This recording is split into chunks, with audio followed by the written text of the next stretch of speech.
नमस्कार, आप देख रहे हैं एनएमएफ न्यूज में आपके साथ शबनम।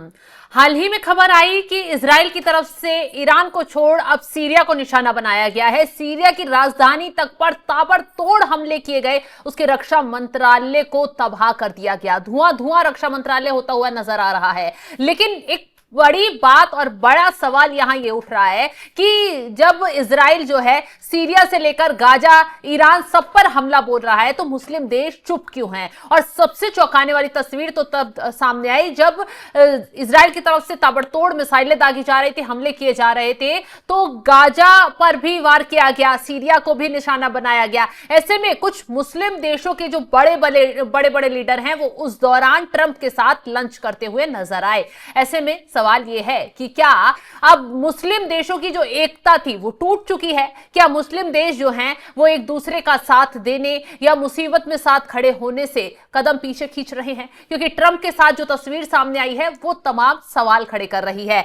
सवाल यही है कि क्या मुस्लिम देश एक दूसरे का अब साथ देने से इनकार कर रहे हैं? बता दें कि सीरिया के तो रक्षा मंत्रालय को इजराइल ने टारगेट किया, गाजा में भी हमले किए, करीब 80 लोगों के मारे जाने की वहां खबर सामने आ रही है। सीरिया की राजधानी दमिश्क में लगातार निशाने साधने के बाद इजराइल का कहना है कि हम पीछे नहीं हटेंगे।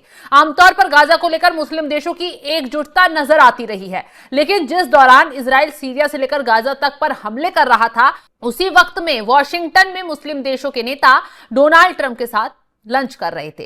इस मीटिंग में बहरीन के युवराज ने तो $17 अरब का निवेश भी अमेरिका में करने पर सहमति जता दी है। मतलब यह है कि अपने देश का व्यापार देख रहे हैं, अपने देश का फायदा देख रहे हैं, फिर चाहे दूसरे मुस्लिम देश को कुछ भी हो जाए।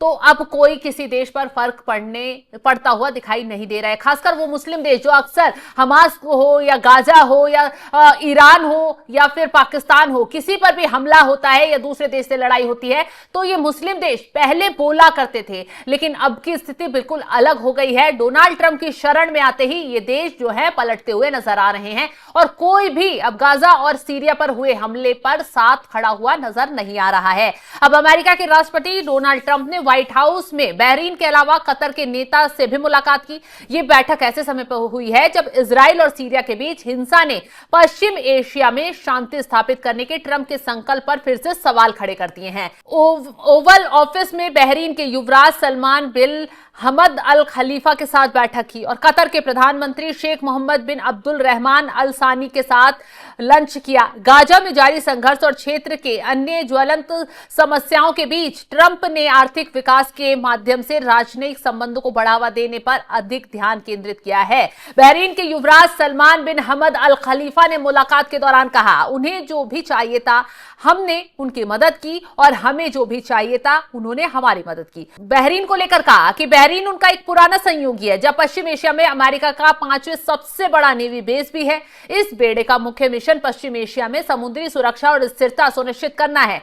कतर के प्रधानमंत्री सानी के साथ डिनर करने के बाद व्हाइट हाउस में कुछ इसी तरह की डील भी हुई है, बातचीत भी हुई है। बता दें कि गाजा के मामले में कतर की ओर से भी मध्यस्थता की कोशिश की जाती रही है। ये अहम है क्योंकि आमतौर पर मुस्लिम देशों की एकता की गुहार लगाई जाती रही है, लेकिन गाजा और सीरिया पर हमलों के दौरान जिस तरह से इजराइल ने हमले फिर से किए, उस दौरान मुस्लिम देशों की चुप्पी अखरने वाली बात है। ना तो सऊदी अरब बोल रहा है, ना बहरीन बोल रहा है, ना कतर, यूएई जैसे देशों ने इस मामले पर जो है चुप्पी साध ली है। किसी का बयान सामने नहीं आ रहा है। अब सवाल ये उठ रहा है कि क्या डोनाल्ड ट्रंप अपनी तरफ इन देशों को खींचकर क्या इनकी एकता को तोड़ तो नहीं रहे हैं? क्या डोनाल्ड ट्रंप की यह साजिश तो नहीं है? क्योंकि जिस तरीके से जब ईरान इजराइल का युद्ध छिड़ा हुआ था, इजराइल को भरपूर तरीके से अमेरिका की तरफ से मदद की गई, हथियार पहुंचाए गए, यहां तक कि ईरान पर हमला तक कर दिया गया इजराइल के लिए।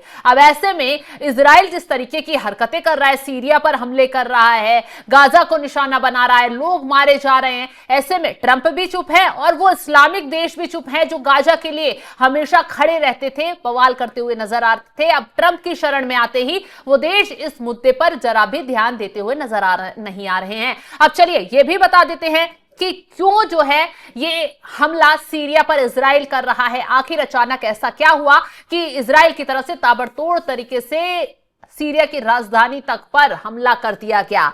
तो बता दें, इजराइल का कहना है कि उसने दक्षिणी सीरिया के स्वेदा प्रांत में द्रूज समुदाय को बचाने के लिए हमले किए हैं। स्वेदा में सीरिया सरकारी बलों और स्थानीय द्रूज गुटों के बीच हाल ही में हिंसक झड़पें हुई हैं। इजराइल का दावा है कि सीरियाई सेना द्रूज लोगों पर अत्याचार कर रही है और इजराइल अपने द्रूज नागरिकों की रक्षा के लिए प्रतिबद्ध है। इजराइल लंबे समय से सीरिया में ईरान समर्थित मलेशिया और हथियारों के ठिकानों को निशाना बनाता रहा है। इजराइल का मानना है कि ईरान सीरिया में अपनी सैन्य उपस्थिति मजबूत कर रहा है, जो इजराइल की सुरक्षा के लिए खतरा है।